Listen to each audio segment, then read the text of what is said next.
The Clippers once again find themselves in an 0-2 deficit, this time against the Utah Jazz, and this time it's at least not quite as bad because it is not on their home floor. To me, this is not nearly as big of a deal as the Clippers going down 0-2 to the Mavericks was, being that they were heavily favored in that series, where this one's a little bit more even, and they lost both of those games on their home court. That being said, being down 0-2 is still a big deal, and I think the fact that they started both of these series this slowly really goes to show and really speak for an overarching issue with this team. This is an issue that hasn't bitten them yet, but very well could, so let's talk about that issue and why it could even bite them in this series, but certainly eventually will if they keep this up.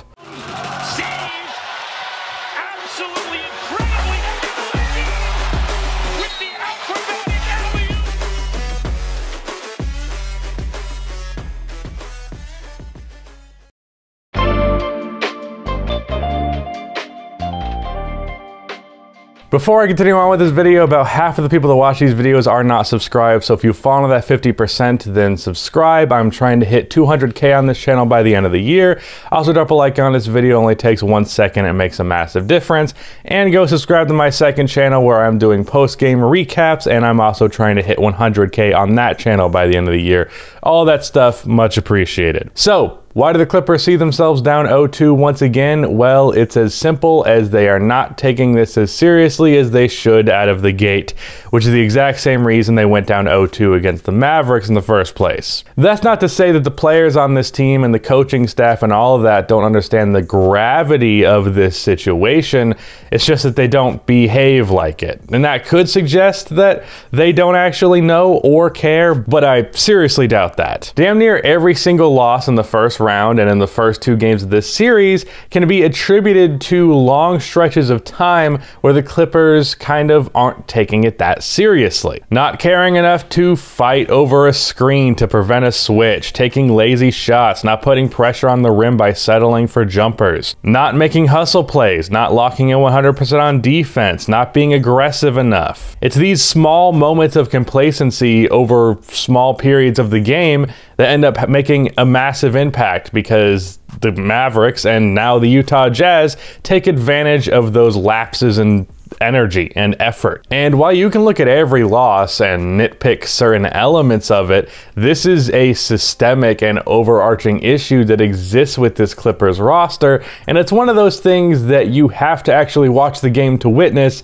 and this is why people can't stand box score watchers, because it is this exact issue, I think, that is the biggest reason why the Clippers lost last year and are not looking great out of the gate this year. The only reason the Clippers went down 0-2 to the Dallas Mavericks in the first place is they did not seem to give a shit in the first 2 games. Meanwhile, Luka Doncic very much gave a shit. I'm not saying they actually didn't give a shit, but they sure as hell acted like they didn't. Same goes for this series that they are in right now. Kawhi Leonard through these first 2 games averaging like 24 points.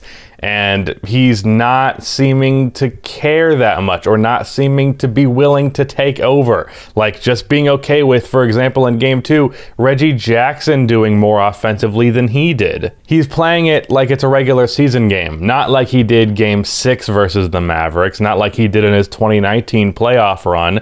He's basically treating it like it's a joke, and that's exactly why he went 1 for 4 in the fourth quarter and had like 23 points in game 2. Now, in game 3 of that Mavericks series, and especially game 6, we saw some great pushback from this roster. In game 3, both PG and Kawhi Leonard were damn near flawless in the first half, and in game 6, Kawhi Leonard was unbelievable in that fourth quarter and for the game as a whole. He put up 12 points in 9 minutes, shooting 5 for 5 from the field. Pretty much all of those were jumpers, while he also played fantastic defense on Luka Doncic. He absolutely stepped up in the moment, and that's the thing about this Clippers team. They very, very often seem to flip a switch on from not really caring to caring a lot, and as soon as that switch is flipped, they're a million times better. It's in those moments where the Clippers become what you thought they could be, what their potential was when the roster was formed, And it's when they're not in those moments where it seems like this team is just a joke. And what we call the flippers, playoff P, Patrick Beverley just running around not actually doing anything. The team that we've made fun of ever since they blew a 3-1 lead to the Denver Nuggets. And in the first 2 games of both of these series, we saw that version of this team that is pathetic in comparison to what they can actually be. We saw the flippers, we saw playoff P, and we saw the team that we made fun of after blowing a 3-1 lead to the Nuggets. My prediction is they flip that switch again. I think they win this series, and that's kind of a controversial take, but honestly, I saw them do the same thing against the Mavericks, and I don't think the Jazz are that substantially better than the Dallas Mavericks, especially if Donovan Mitchell ends up missing time because of his injury at the end of Game 2, but they can't do that again against some of the better teams in the league. Maybe the Phoenix Suns or Denver Nuggets, you can't afford to do that, and you especially can against the Brooklyn Nets or even the Milwaukee Bucks if they somehow pull off that series. You cannot afford to do this to a team that's on a tier higher than the Dallas Mavericks or the Utah Jazz. You can't just fuck around for 2 games versus the Brooklyn Nets and expect things to work out. You have to come out of the gates firing immediately. And so far, the Clippers have not given us the proper impression to suggest that they would do that. This issue killed them in 2020, is the whole reason why Mavericks Clippers was a 7-game series to begin with, and has killed them in this series thus far, and very well could kill them for the entire year. It really depends how the rest of the series goes.